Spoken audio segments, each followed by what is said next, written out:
OK, bonjour. Voici la deuxième partie pour les esquisses. Donc, je vais commencer à me créer une esquisse avec le plan XY. Je vais mettre un rectangle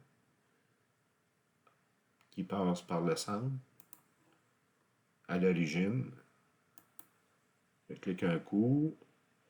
Là, je vais mettre les dimensions 80, 60. Ça, c'est parfait. Je fais Enter. Là, je vais aller chercher un arc de cercle. Ah, vous voyez ici, là, les lignes sont bleues.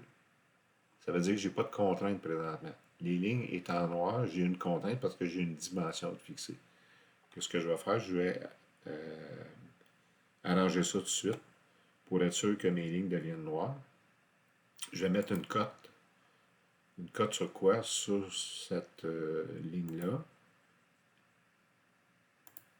Et en mettant ma cote, Enter, toutes mes lignes sont noires.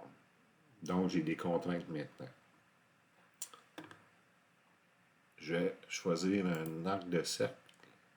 Euh, un arc à 3 points. Je vais faire un arc de cercle de là à là. Et je vais mettre la position ici approximativement. Donc, mon arc de cercle est bleu. Si je change mes dimensions ici, si je mets 40,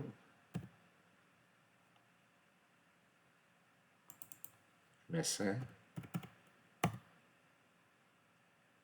on voit que ça change ici. Ça ne suit pas tout à fait pareil.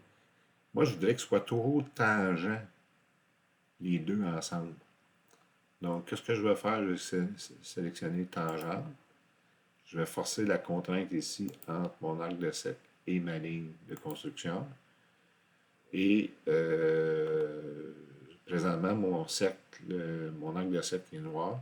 Donc, je suis tangent. On voit l'icône ici, tangent. Donc, maintenant, si je change ma dimension,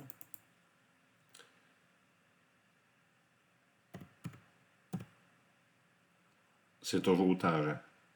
Ça reste toujours. Donc, je peux changer mes dimensions. Ici, 50. C'est toujours tangent. Je vais aller dans le monde 3D. Je vais faire une extrusion.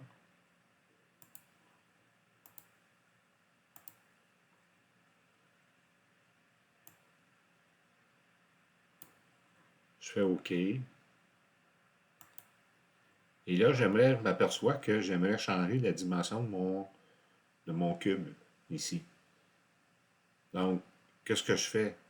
C'est que je vais retourner dans mon esquisse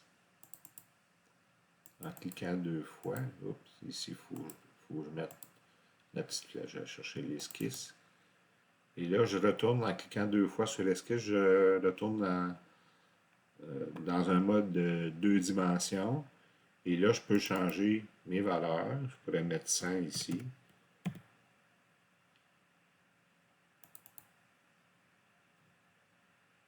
On va mettre.